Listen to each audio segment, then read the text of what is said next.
Pernikahan itu kan sebuah ikatan ya, tapi apa sih yang bikin pernikahan itu resmi di mata hukum Indonesia? Ternyata ini bukan cuma soal upacara loh.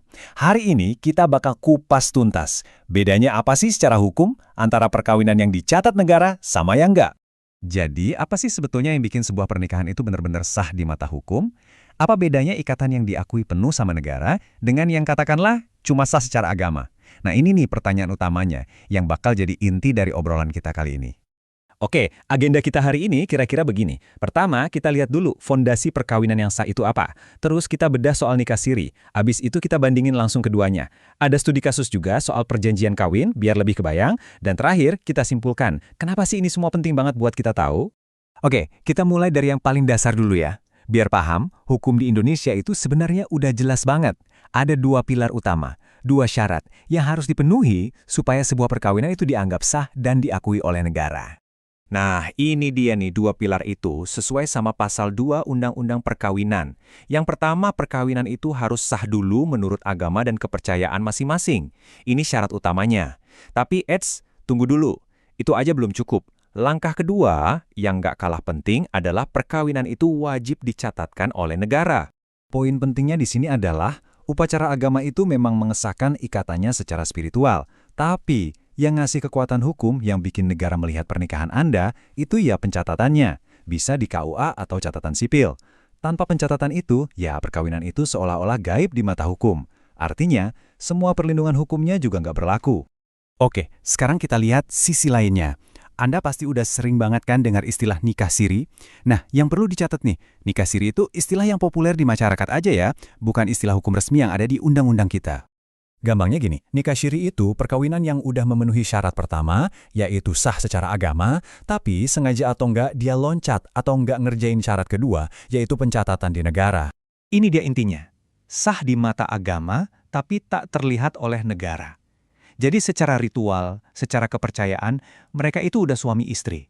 Tapi kalau kita bicara hukum, bicara dokumen resmi, di mata negara, pernikahan itu, ya, secara teknis dianggap nggak ada. Sekarang, yuk kita jejarin keduanya, biar kelihatan bedanya. Perbedaan antara nikah yang tercatat sama yang nggak itu bukan cuma soal selembar kertas loh. Dampak hukum di dunia nyatanya itu beda jauh, signifikan banget. Lihat deh, bedanya kontras banget kan? Perkawinan tercatat itu statusnya resmi, diakui negara. Perlindungan hukumnya penuh, buat suami, istri, dan yang paling penting, anak. Nah, kalau nikah siri, semuanya jadi abu-abu, nggak diakui negara, perlindungan hukumnya minim atau bahkan nggak ada sama sekali. Dan lihat poin terakhir soal perjanjian kawin.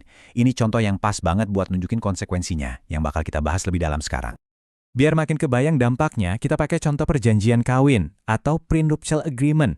Ini contoh yang bagus banget buat nunjukin kenapa pencatatan negara itu bukan sekedar formalitas belaka. Hukumnya itu spesifik banget.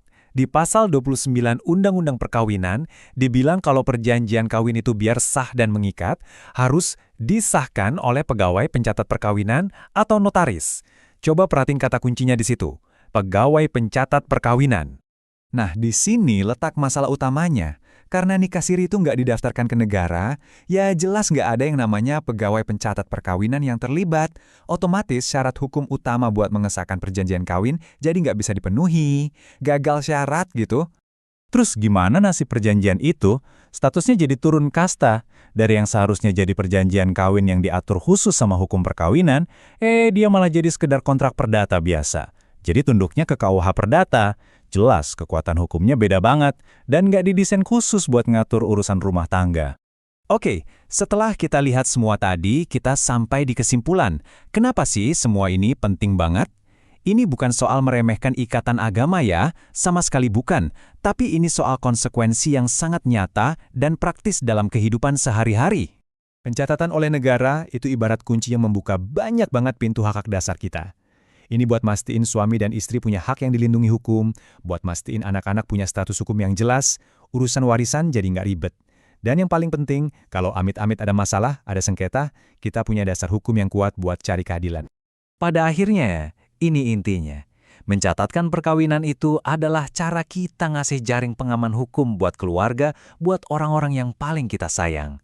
Ini soal mengubah sebuah ikatan suci menjadi sebuah benteng hukum yang juga kokoh.